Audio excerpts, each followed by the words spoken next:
qui cache mon bonheur?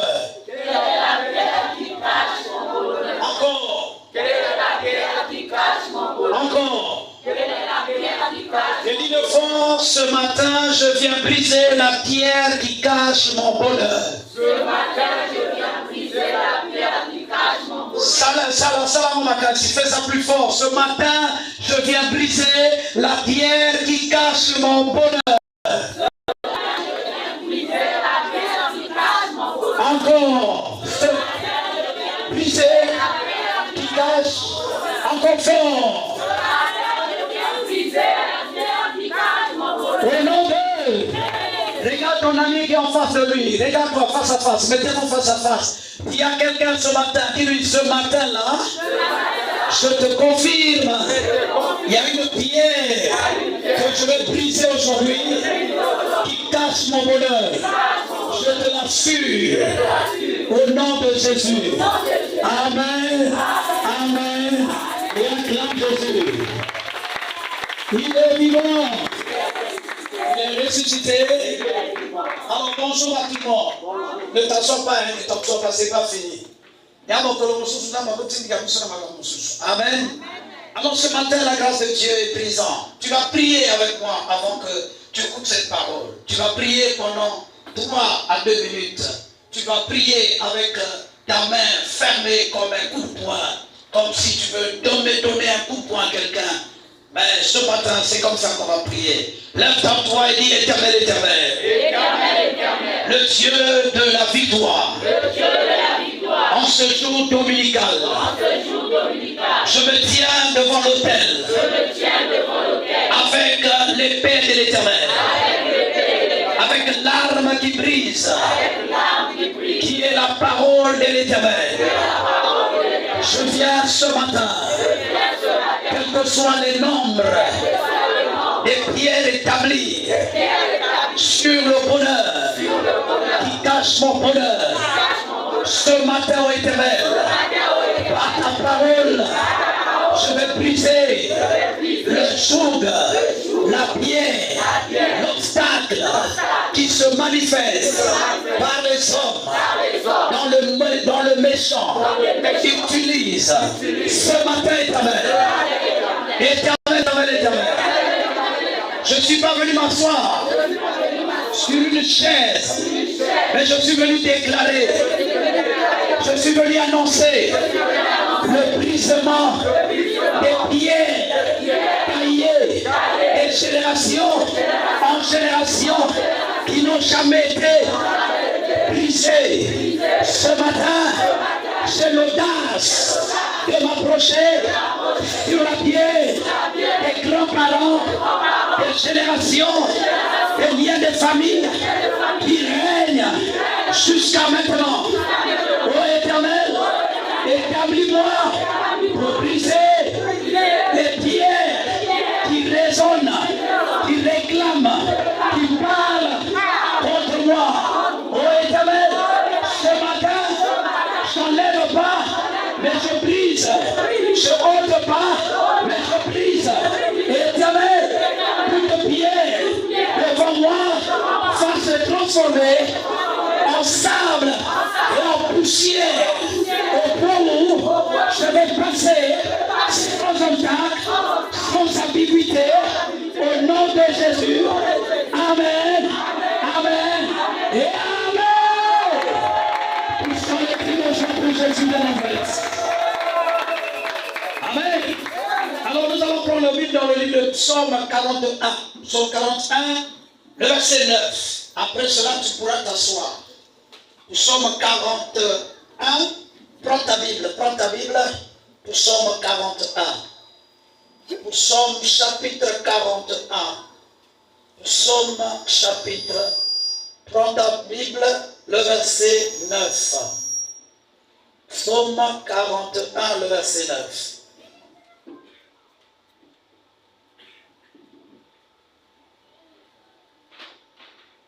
Psaume 41.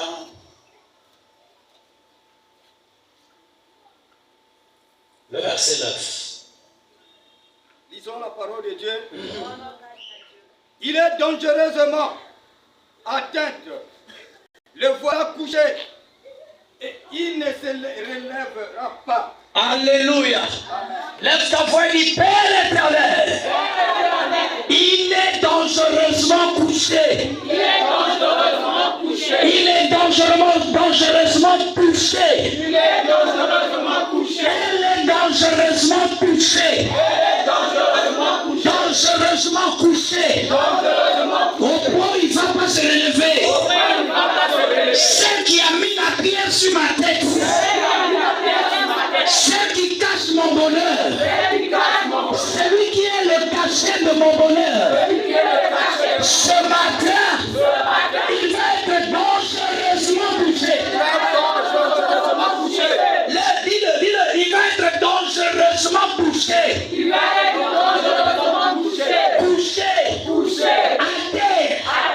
Au point où il ne se relèvera pas. Amen. Maintenant, tu peux t'asseoir, cher bien-aimé. Si tu as confessé, tu as déclaré avec assurance, acclame le roi de gloire. Amen.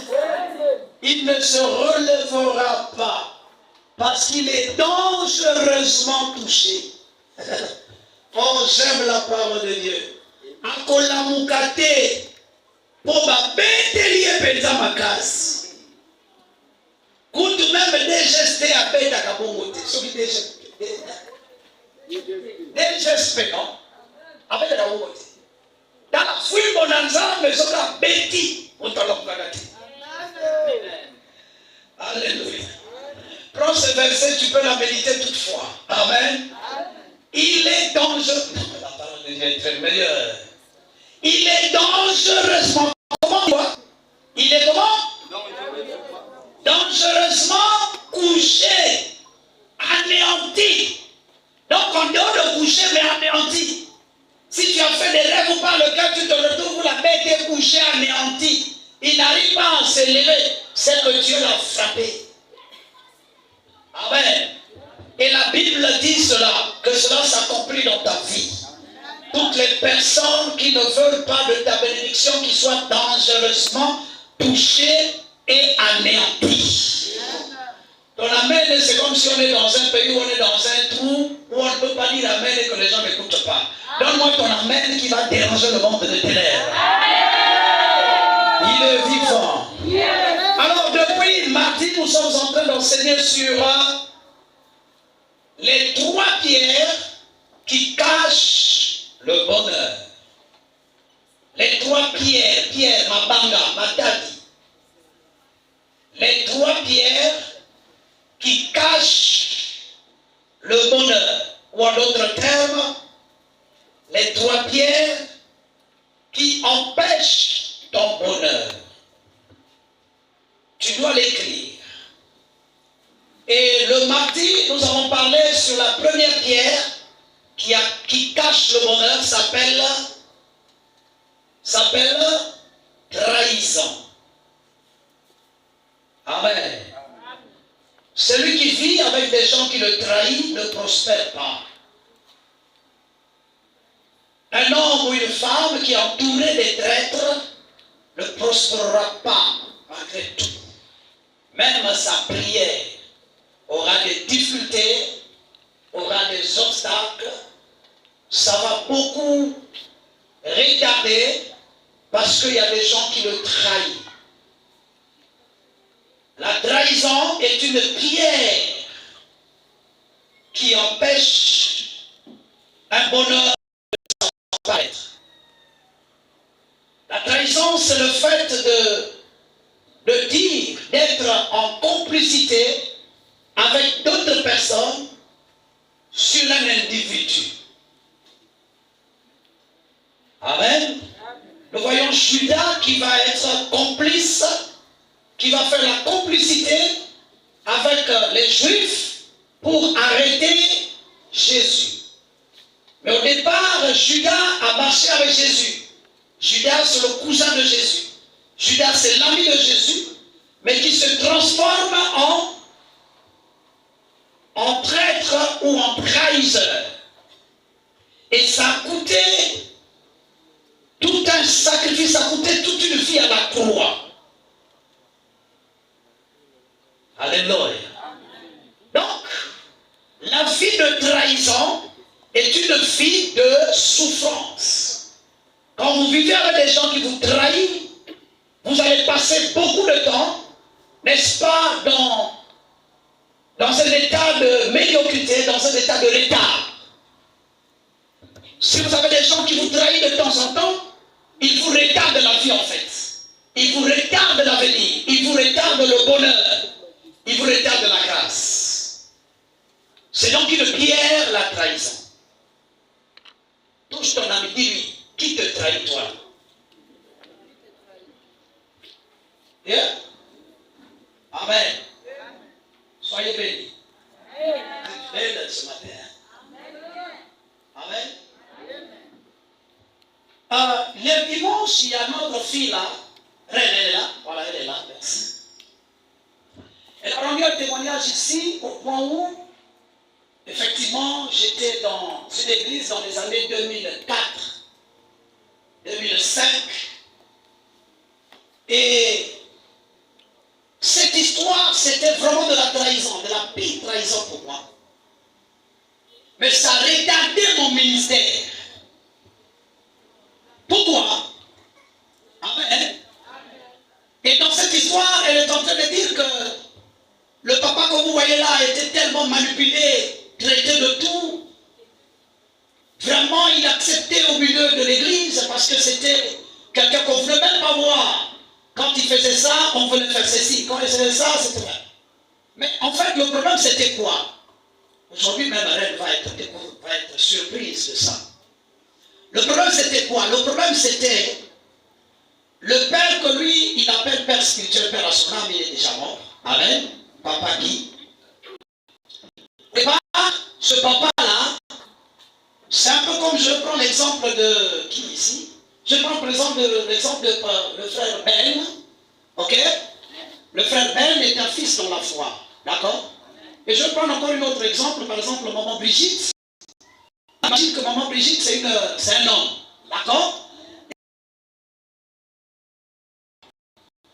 Maintenant, dans cette communauté, il se trouve que maman Brigitte se retrouve à Brazzaville. Et quelques temps plus tard, Ben aussi se retrouve à Brazzaville.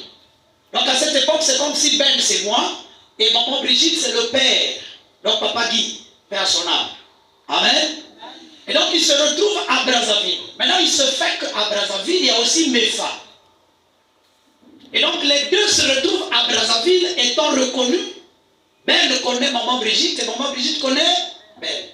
Mais le problème c'est que quand ils sont ici, Ben ne peut pas appeler maman Brigitte Brigitte. Elle va appeler maman Brigitte qui? Maman. D'accord?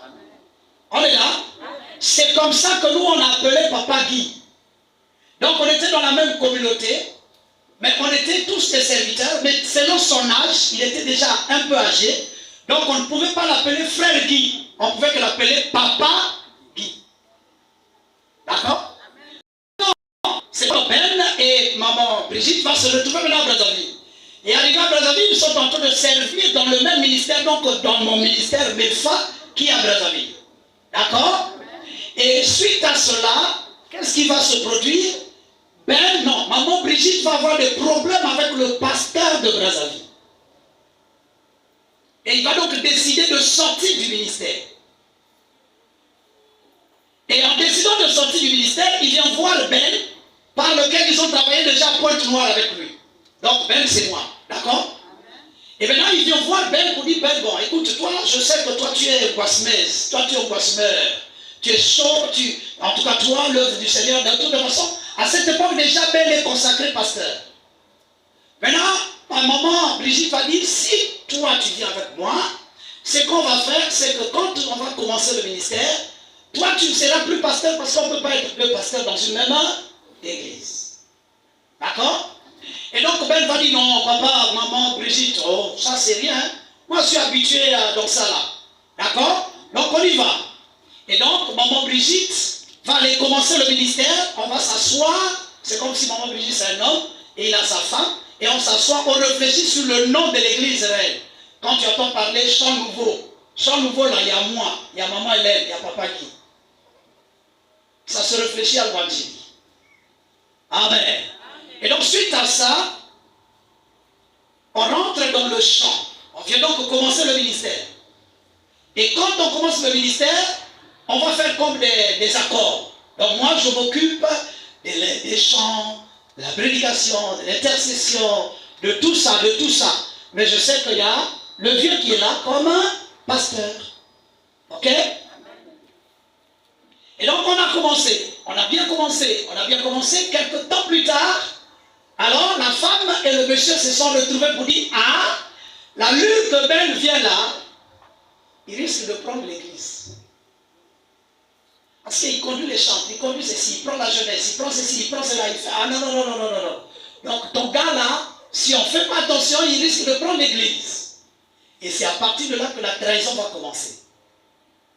Il y a un jour où le père, le pasteur se lève pour dire, le gars que vous voyez là, c'est un baobab mais il va tomber. Donc à partir de là, la trahison commence. Et du coup, il y a un frein qui arrive. Donc tout ce que je pouvais faire, je ne pouvais plus faire parce qu'il y avait déjà de la trahison. Et le temps que les reines, les autres, Abigail, elle était ici, vous l'avez vu, arrivaient ainsi de suite, après je me suis dit, bon, il faut que je me retire parce que là, il y a la trahison. Vous savez, chaque fois que tu connais quelqu'un qui te trahit, ça veut dire que la guerre est finie. Bien? Chaque fois, je dis bien, chaque fois que tu vas découvrir qui te trahit, qui est ton traître, ça veut dire que la guerre est finie. Le jour où Jésus a donné le nom de Judas, c'était la fin. Donc, le jour où le Seigneur te dit que voilà la personne qui te fait des jeux, ou bien voilà la personne qui est la source de ton malheur, ou bien voilà la personne qui est le complot, ou bien voilà la personne qui te trahit, ça veut dire tout simplement c'est fini. Alors pour que ça finisse, il faut que tu le mets à l'écart. Jésus ne marchait plus à Judas à l'instant où Judas a trahi. Le jour où Judas est parti embrasser Jésus, à partir de là, Judas et Jésus ne marchent plus. Et s'il dit, le jour où Achan était dévoilé, Achan et Josué, vous me suivez là? Le jour où tu as dit à Josué que si les gens meurent, fais le dénombrement, tu sauras qui est en train de faire cette affaire-là. Le jour où Josué a découvert que c'était Achan, son cousin, à faire, hein? Bon, comprenez. Est-ce que je parle à quelqu'un? Ça veut dire que le combat est fini. Et quand tu découvres celui qui te trahit, il faut le mettre à l'écart. C'est à partir de là que le combat finit. Mais si tu le mets sur ta voie, ça veut dire que tu crées encore, alléluia, la reproduction de la trahison. Donc à partir de là, quand j'avais compris que moi et le couple pastoral, c'était déjà de la trahison, je me suis retiré. Parce que là, il y a la guerre. Et donc la guerre est finie. Et c'est à partir de là que Reine était obligée de me suivre, puisque c'était l'enfant qui était toujours avec moi, toujours avec moi. Et dit, Reine, pardon, reste à Vungu, ne viens pas chez moi. Je me souviens, je l'avais chassé là. J'ai dit, Koyakate, pardon, mais je ne sais même pas. Amen. Est-ce que tu peux acclamer le Seigneur pour ça? Donc, tout le monde, tel que nous sommes là, personne n'est passé sur la vie sans être trahi. Il y aura toujours quelqu'un qui va te trahir. Or, la trahison te permet de connaître ce que tu es. Amen. Il est vivant. Donc, la première pierre qui empêche le bonheur, c'est la trahison. Si longtemps que ta vie passe de trahison à trahison, tu as comme l'impression que tu ne vis pas. Tu as comme l'impression que tu fais mal. Tu as comme l'impression que c'est comme si tu n'es pas venu, tu ne sais même pas ce que tu es venu faire sur terre. Tu as comme l'impression que tu n'es pas toujours à zéro. Alléluia. C'est comme si ta vie repart toujours à zéro. Donc tu veux avancer, mais comme si on te ramène à zéro. Tu veux faire ceci, c'est comme si on te ramène toujours à zéro. Ça veut dire tout simplement qu'il y a quelqu'un qui te trahit. Mais le jour où tu as découvert celui qui te trahit, mets-lui à côté. On amène des saints. Alléluia. Jésus n'a plus marché avec Judas, Achan n'était plus avec Josué. Alléluia. Le jour où David a compris que c'est Saül qui est en train de trahir son bonheur, David a décidé, n'est-ce pas, de quitter Saül. Le jour où Abraham a compris que, comment vous appelez le petit? Lot était l'ennemi principal, qui était le trahisseur de sa vie. Alors Abraham n'a pas tardé, il a dit Lot, si tu prends à gauche, je prends à droite. Parce que le prêtre et l'homme normal ne peuvent pas marcher ensemble. Tu veux la délivrance, il faut que tu affrontes ces choses. Tu veux vivre le meilleur, il faut que tu affrontes ces choses. C'est un combat que tu n'as pas connu. Mais dès que tu connais, il faut sortir, il faut abandonner, il faut mettre à l'écart et prendre une autre direction. Une autre direction. Je prie que tu sois dans cette dimension-là. Parce que le plus méchant dans l'homme, c'est que l'homme a ce qu'on appelle la compassion mal positionnée. Ce que vous appelez couramment, comment on appelle ça? Vous utilisez souvent ce mot-là. Hein? Là, la gentillesse, encore derrière ça, il y a quoi? Hein? Non. C'est un genre de gentillesse. Hein? Sentiment, voilà. Le sentiment. Et donc, quelqu'un parmi vous, il n'y a pas quelqu'un ici qui va dire, j'ai pas de sentiments. On a tous les mêmes que moi qui te parle. J'ai des sentiments. Vous-même. Alléluia. Et l'homme humain est sentimental, mais l'homme spirituel est décideur. C'est pourquoi les gens qui sont dans le ténèbres font mal plus que les humains. L'homme mystique, l'homme méchant, alléluia, l'homme méchant n'est pas sentimental. L'homme méchant obéit à la loi. L'homme charnel obéit aux sentiments. C'est pourquoi le charnel est faible par rapport au spirituel. Le sorcier n'a pas besoin de voir les millions que tu lui donnes. Si le jour de te détruire est arrivé, il va bloquer ta vie. Il n'a rien à foutre. Par contre, un humain va dire, ah d'accord, là c'est pas grave, hein? Oh voilà, d'accord, j'ai compris. On s'arrête par là, c'est pas grave. Amen. Ça c'est l'humain. Mais celui qui est dans le monde astral, celui qui possède le monde astral, il n'a pas que on va s'attendre. Non, il n'y a pas s'attendre. Il n'y a que accomplir ou obéir. Accomplir ou obéir. C'est pourquoi fais attention dans la façon par laquelle tu vis avec Dieu. Parce qu'il n'y a que Dieu qui peut déterminer l'ennemi de ta vie. Alléluia. Deuxième pierre qui fait que notre bonheur ne soit pas manifesté, c'est l'incrédulité. L'incrédulité ramène à l'existence de Lucifer. Celui qui est incrédule, il est égal à Lucifer. Parce que Lucifer n'a pas combattu le diable, et plutôt Dieu, mais Lucifer voulait prendre la place. Amen. Si tu vis à côté des incrédules, tu es en train de tuer ton bonheur. Les incrédules, c'est des gens qui ne croient jamais que Dieu peut te faire grâce. Ça va? Les incrédules, c'est des gens qui gardent ton histoire depuis l'enfance, ils croient que ça ne peut pas changer. Les incrédules, c'est les qualificateurs. Lui, il a déjà une position de qualification qui ne peut jamais changer en toi. Quand il te voit, il sait que c'est ça qui est toi. Même quand tu donnes une position de la foi, une position, je ne sais pas, de l'évolution, de la réussite, lui te dit, non, toi, zéro, toi, c'est pas possible. Donc, il a l'incrédule, c'est la personne qui a l'esprit de mépris à l'infini. Il a toujours méprisé les autres. Toujours mépriser la situation, toujours mépriser les conditions, toujours mépriser les réalités. Au point où personne, alléluia, même quand Dieu le visite, il est méprisant. Il méprise même la pensée de Dieu.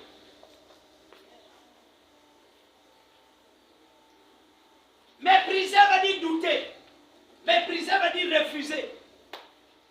C'est pourquoi vous allez voir que dans ces derniers temps, il y a de l'incrédule partout. Le monde n'est plus attaché à Dieu comme. Tout le monde devient incrédule. L'incrédulité, c'est chercher Dieu dans les diverses façons sans croire à ces dieux-là qui existent. La Bible déclare que Jésus est rentré dans la maison de Marthe et Marie. Marthe regardait bien que c'était le Seigneur Jésus. Mais il a dit à sa sœur, viens. L'incrédulité, c'est la négligence des choses spirituelles. Il dit, viens, laisse-lui là-bas, il n'a qu'à rester là-bas, nous on a des choses ici à faire. C'est ça ce qu'on appelle l'incrédulité. Incrédule. Durité. Amen. Amen. Et donc la deuxième pierre que tu dois comprendre, qui a franchi et qui retarde le bonheur, c'est l'incrédulité.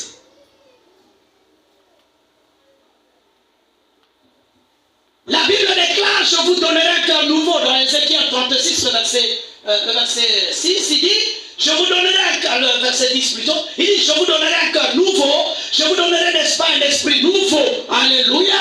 Un cœur réceptif, la réceptivité.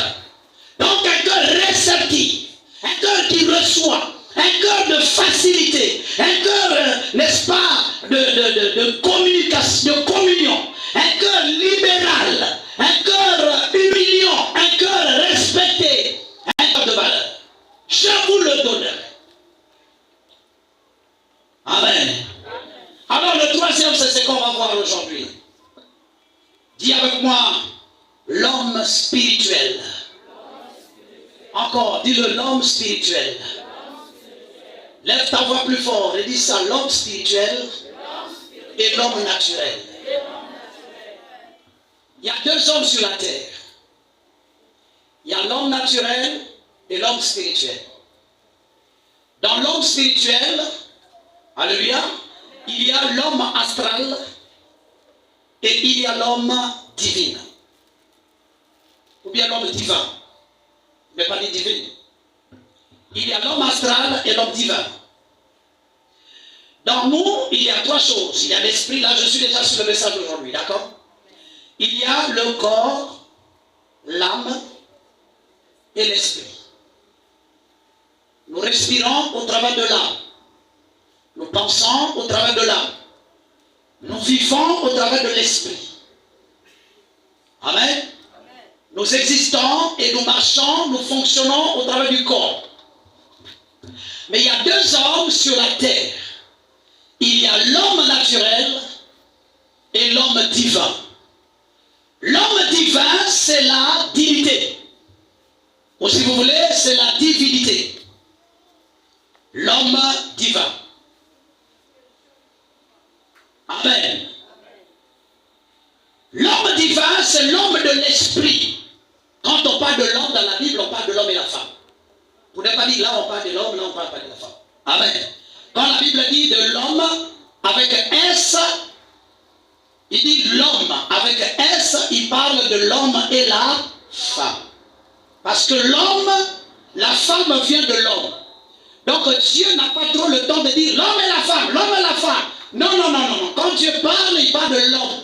Parce que dans la création, il y a deux dimensions. Il y a la création et la faisabilité. Dans le fait de l'homme et le créer de l'homme. Bon, soyez spirituels, hein. Je vais enseigner. D'accord? Il y a le créer de l'homme et le fait de l'homme. Le fait de l'homme, c'est ce que nous voyons là. Nous sommes les faits de l'homme en deuxième dimension. Mais nous sommes la création de l'homme en première dimension. Amen. Donc c'est pourquoi Dieu ne parle pas à ta chair, Dieu parle à ton esprit. Celui qui veut écouter Dieu, il doit rentrer dans son premier homme, qui est donc l'homme de la création. Dieu n'a, alléluia, au commencement Dieu dit quoi? Créant l'homme à notre image, selon notre ressemblance. On ne ressemble pas à Dieu par la chair. Mon visage là, ce n'est pas le visage de Dieu.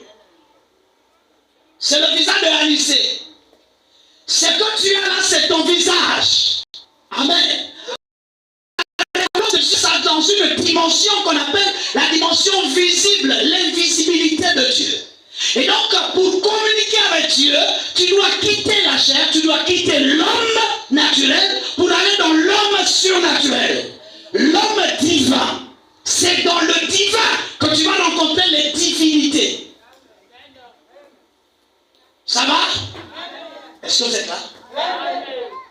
La divinité, tu ne peux pas le rassembler, tu ne peux pas le rencontrer en restant dans l'homme. C'est pourquoi la Bible dit qu'en réalité dans vous, ce n'est pas l'homme. En réalité dans vous, c'est l'esprit. Ça va? Pousse ton ami, dis-lui, prends soin de l'esprit plus que le corps. Encore.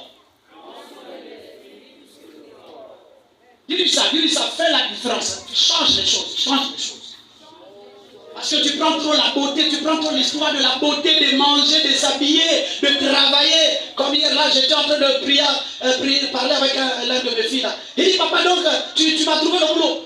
J'ai dit, tu vois, ça dit que l'homme se préoccupe tellement à ce qui est humain.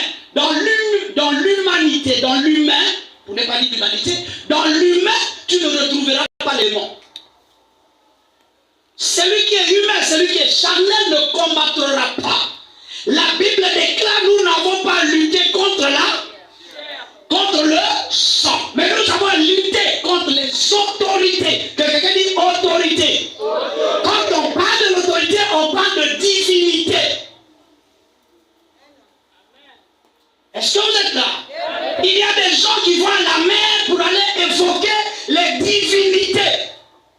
Donc la divination et la divinité, on peut le retrouver que dans le monde spirituel, qui est donc le monde divin.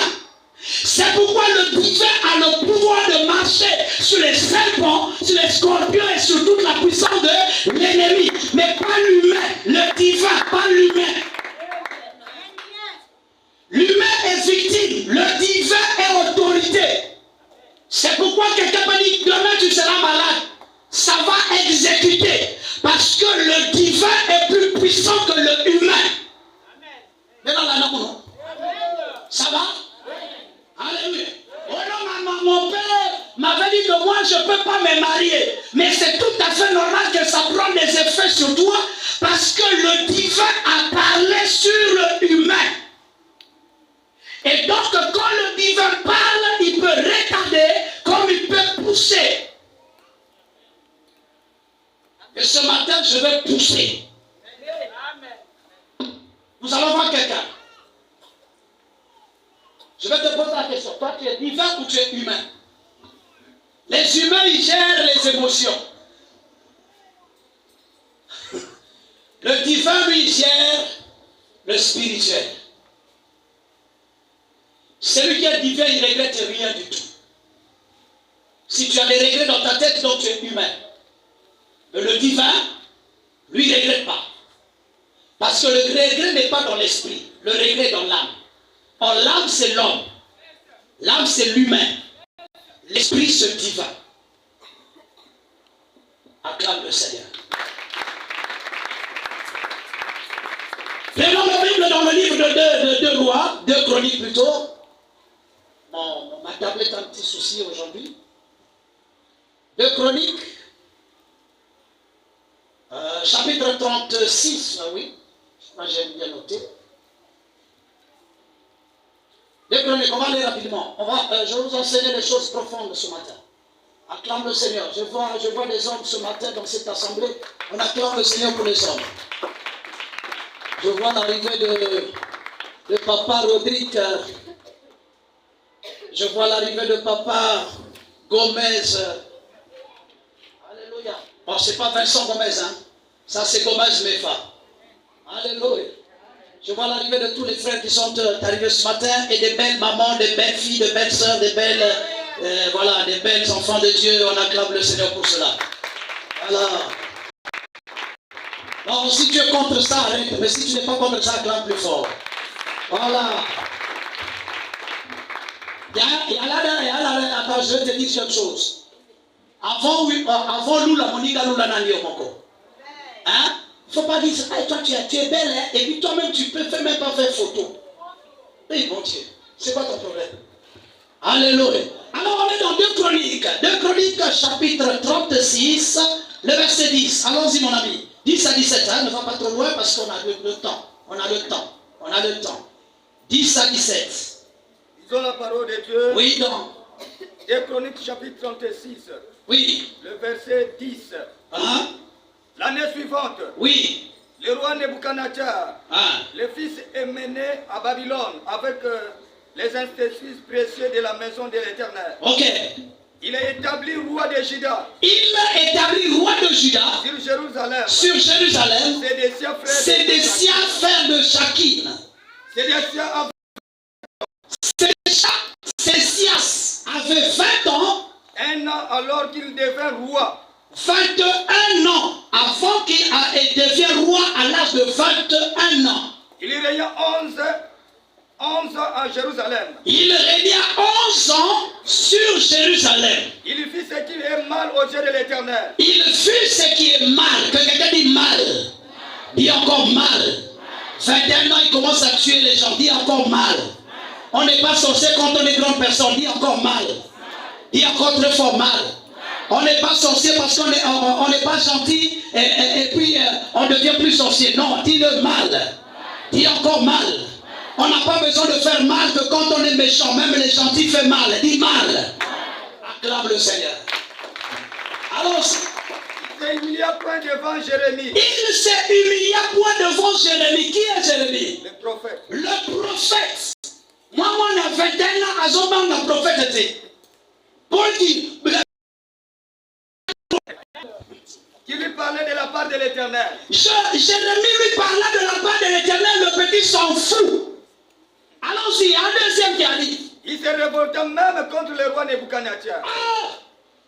Un enfant de 21 ans, celui qui l'a établi roi, il se révolta contre lui. Regarde comment le méchant homme fonctionne. Il se révolte contre Jérusalem et plutôt contre Jérémie. Il se révolte même comme Nabuchodonosor. Oh, Nabuchodonosor, c'est le roi de tout le temps à Babylone. C'est lui qui possède le pouvoir des Bâles. C'est lui qui est l'héritier principal des Dagon. Magog et Gog. Alléluia. Le Dieu de Baphomet, le Dieu de soleil. C'est lui qui est le maître. Quand il dit quelque chose, même les enfants d'Israël se soumettent. Mais le petit de 21 ans, rempli de la sorcellerie, s'en fout de ce monsieur. Il va aller plus loin. Il va faire jurer par le nom de Dieu. Qui va? Ah oui? Il radie son cou et endurcit son cœur au point de ne pas retourner à l'Éternel, le Dieu d'Israël. Amen. Tous les chefs des sacrificateurs et le peuple multiplièrent aussi les transgressions selon toutes les abominations des nations. Ils proférèrent la maison de l'Éternel. Il avait sanctifié en Jérusalem. L'Éternel, le Dieu de leur père, donna de bonheur à ses envoyés. La mission de les avertir. Car il voulait épargner son peuple à sa propre demeure. Oui. Mais ils ne se moquèrent des envoyés de Dieu. Ils méprisèrent ses paroles. Ils se raillèrent de ses prophètes. Jusqu'à la colère de l'Éternel contre son peuple devienne sans remède. Oui. Le verset 17. Très bien. Alors l'Éternel fit monter contre eux les rois des Chalcédiens. Oui. Et tu as par l'épée leurs jeunes gens dans la maison de leur sanctuaire. Oui. Il n'épargna ni le jeune homme, ni la jeune fille, ni le vieillard, ni l'homme ou chevaux blancs. Il livra tous ses entre ses mains. Parole du Seigneur. Rendons grâce à Dieu. Amen. Acclame Jésus. Dis à ton ami, monte ici. Dis-lui ça, monte ici. L'affaire est grave. Aïe, aïe, aïe, aïe, aïe, aïe, aïe, aïe, aïe. Lève ta voix et dis, je monte sur le trône. C'est lui qui a le pouvoir. Non, dis-le. Je monte sur le trône. Car c'est lui qui a le pouvoir. Hein? Il craint pas Dieu. Alléluia. La Bible dit Osias, c'est le père de ce jeune garçon qu'on a nommé qui? Son nom c'est qui? Son nom c'est qui? Je vais revenir sur son nom là. Sédécias. Sédécias, c'est le fils de Josias. Josias, c'est quelqu'un qui a marché avec Dieu. Après avoir marché avec Dieu, Osias plutôt, c'est après avoir marché avec Dieu, Dieu lui dit, mon ami, tu dois mourir. Parce que ce qui va arriver là, c'est trop grave. Alors Osias pria l'Éternel, au point où Dieu lui dit, d'accord, je t'ajoute 15 ans, mais tu vas voir ce que tu vas voir. Bien, mais il y a des choses par lesquelles Dieu permet, il faut accepter ça. En douleur, en malheur, en souffrance, en problème, accepte d'abord. On est là? Osias, la Bible déclare qu'un jeune homme de 21 ans était attaché à Nabégadénétchar, le grand maître, donc l'autorité. Quelqu'un dit autorité. Alléluia. Et donc cette autorité-là, Nabégadénétchar, va donc livrer combat bataille avec Judas. Il récupère Judas. Après avoir récupéré Judas, il dit, c'est moi qui vais établir qui sera là-bas. Il va prendre donc le petit jeune de 21 ans, il va donner le pouvoir. Il n'a pas donné le pouvoir au hasard. Non. On ne parle pas de la sorcellerie sans initiation. Et dans le monde de la sorcellerie, je vais vous dire ça, la sorcellerie ne s'arrête pas. Si mon père est sorcier, il a initié un autre. Dans une famille où il y a la sorcellerie ne se retirera pas. Mais tu peux sortir de cette sorcellerie. Tu n'as pas compris ça. Quelqu'un comprend ça? C'est pourquoi il y a un adage qui dit naître dans la famille des sorciers, ce n'est pas de ta faute. Mais mourir dedans, c'est toi ta faute. Parce que la sorcellerie ne s'arrêtera pas. Même si on te dit non, le grand-père qui était sorcier, il était pour lui mort. C'est lui qui est mort, l'esprit ne meurt pas. L'esprit est là. Et je vais vous dire une chose, avant que quelqu'un ne meure, il transmet toujours. Toujours. Je dis toujours. Donc ici, Osias, alléluia, Nabégadénétchar va transmettre le pouvoir à un jeune homme de 21 ans. Le jeune homme, pendant qu'on l'établit, il y a Jérémie qui est prophète majeur, pas prophète mineur, prophète majeur. Donc on le connaît dans la dimension par laquelle tu as dit, sur toi Jérémie, je t'avais établi, je t'avais oint. Donc c'était oint de Dieu. Mais le petit de 21 ans n'a pas peur. Combien de fois tu pries, les gens te regardent et disent, il n'y a rien à foutre. Tu ne pourras pas nous avoir. Il vient même s'asseoir avec toi, manger avec toi. Il vient même marcher avec toi pour dire, malgré ta prière là, tu ne peux pas m'atteindre. Tu ne sais pas le niveau où je suis. Je suis autorité. Oh! Jérémie est prophète, il est autorité. Le petit de 21 ans aussi était démoniaque, il est autorité. Et la Bible dit qu'il était le roi de Juda. Tu vas atteindre le niveau des autorités. Il faut que tu montes. Yeah? Dis à ton ami, tu vas atteindre les géants. Sois vaillant. D'accord? Oh non, famille, avec que ça cadavé. Ça veut dire qu'il y a un géant là-bas. Et tu ne peux pas atteindre le géant si tu n'es pas vaillant. Parce qu'il y a des agents et des vaillants. Alléluia. Si un agent de la SME arrive chez toi et tu commences à lui faire des grimaces, il va faire quoi? Il va repartir pour aller prendre l'autorité de la SME. Cette fois-ci, ce n'est plus loi qui viendra. Amen. Tu peux frapper un policier au rond-point avec la tenue, il n'y a pas de problème. Il va aller au commissariat, il va aller voir autorité dans le commissaire central qui va libérer un contingent qui va venir sur ta direction. Prépare-toi, tu auras des problèmes. Donc, attaquer un agent, c'est provoquer une autorité. Est-ce que quelqu'un comprend de quoi je parle? Donne-moi ton meilleur amen. Ça va chauffer ce matin. Donne-moi ton amen. Donc le garçon était tellement maniant, il était tellement manipulant, il était tellement puissant et sûr de lui. Il y a des gens qui sont en Pointe-Noire, ils sont sûrs d'eux. Il y a des gens dans Pointe-Noire, tu ne peux pas les dégager. C'est une pierre enfoncée. Pointe-Noire. Oh. Pointe-Noire, Pointe-Noire, Pointe-Noire. Il y a des milliers à Pointe-Noire, si tu arrives, si tu n'es pas autorité, tu ne peux pas implanter l'église. Il y a un pasteur qui m'a dit, papa, comment tu as fait pour implanter l'église ici? Quand je suis arrivé ici, dans ce secteur-là, il n'y avait pas des églises de réveil. Il n'y avait que l'église tabernacle. les démons là, les gens là, les esprits de cette forme, comment vous appelez ça? De ces cimetières là. Ils venaient me voir pour dire, jeune homme, tu viens d'où? En personne, il y avait même des gens que je vais taire le nom, qui sont morts. Parce qu'ils venaient tenter, ils se mettaient au poteau, parce qu'on était de l'autre côté. Ils se mettaient au poteau et ils disaient, jeune garçon, si tu es fort, essaie de faire ce que tu es en train de faire. Un jour, ils ont envoyé le courant maléfique. On était en plein culte. Église en tôle. Alléluia. Le courant fait retour. Et le courant a pris toute l'église. Les gens criaient. Je dis, ne criez pas, ce n'est pas le courant. C'est un pouvoir des autorités. Celui qui veut détruire l'autorité, il doit être l'autorité.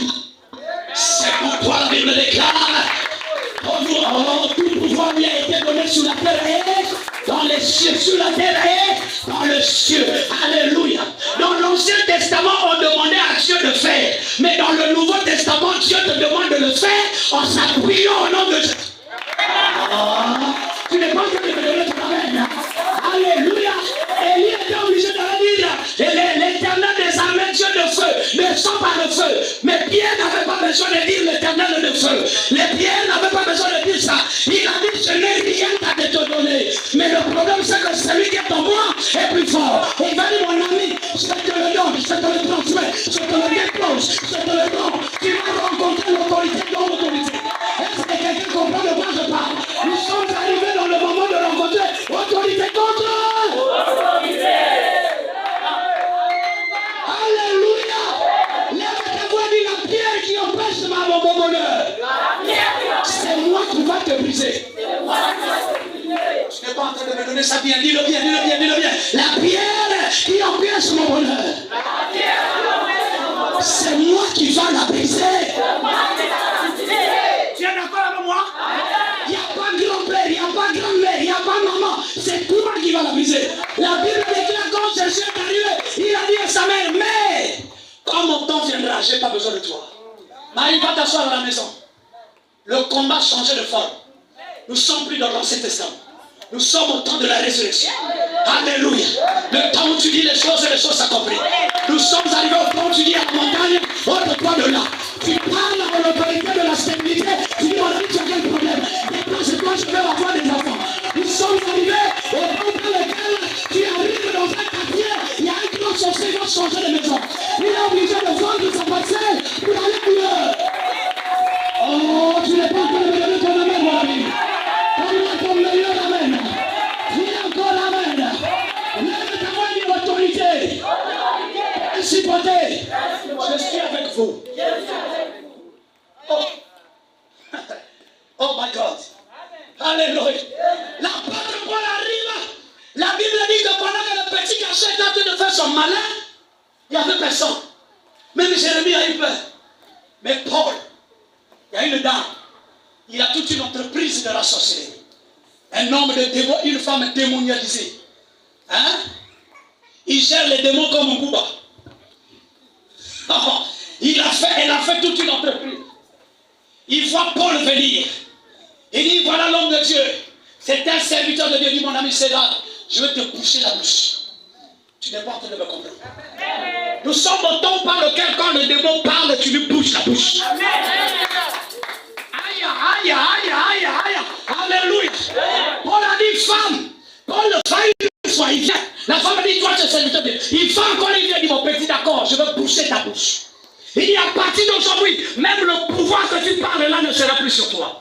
Je prie et je déclare sur cette terre-là que quelqu'un qui te regarde en train de retenir ton honneur sur l'autorité qui m'a été conférée, il va laisser la voie passer à quelqu'un qui est en train de passer pour aller rencontrer ton honneur. Va rencontrer ton honneur. Tu vas rencontrer ton honneur. La pierre est ôtée, la pierre est brisée.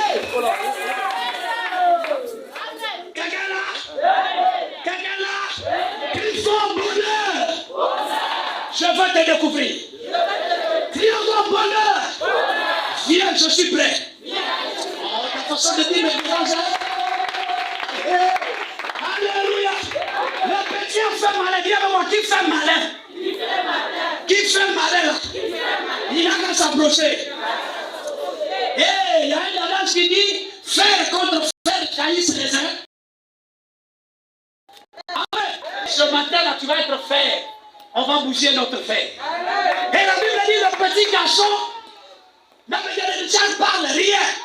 Jérémie parle jamais. Et la Bible déclare, il ne craignait même pas Dieu. Qui ne craint pas Dieu dans ta famille? Malgré toutes les prières que tu fais, c'est comme si tu ne fais rien. C'est comme une danse que tu viens danser. Je ne viens pas danser, hein. Vous savez, celui qui provoque l'ennemi connaît le fond de l'ennemi. Celui qui le regarde en face ne connaît pas ses valeurs. Est-ce que réellement tu provoques l'ennemi ou tu le regardes en face? Oh, mounou vraiment. Tu regardes en face. Provoque-le. Provoque-le. Dis à ton ami, il faut provoquer. Alléluia.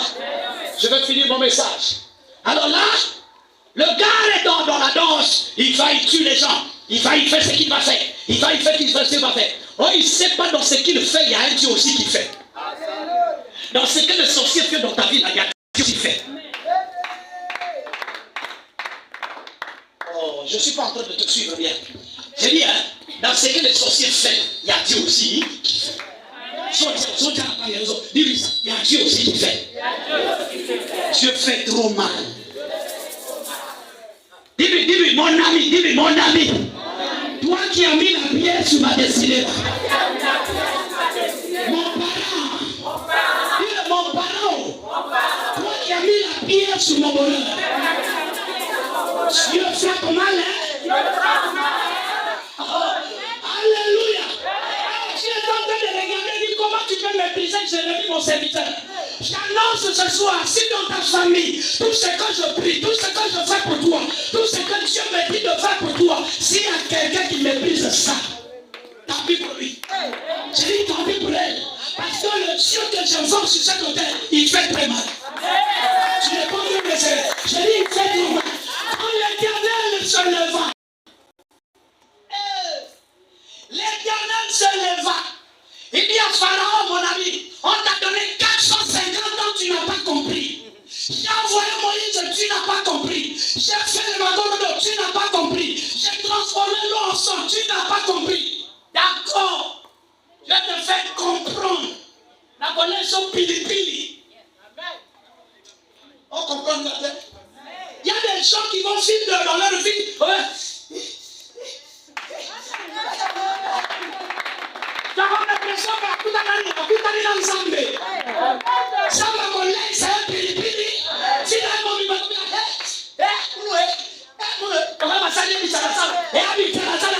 c'est ce que lui a résisté. Il a trop résisté. Elle a trop résisté. Et l'Éternel dit, mais là, après avoir résisté à Moïse, tu ne résisteras pas à moi. Est-ce que quelqu'un comprend de quoi je parle?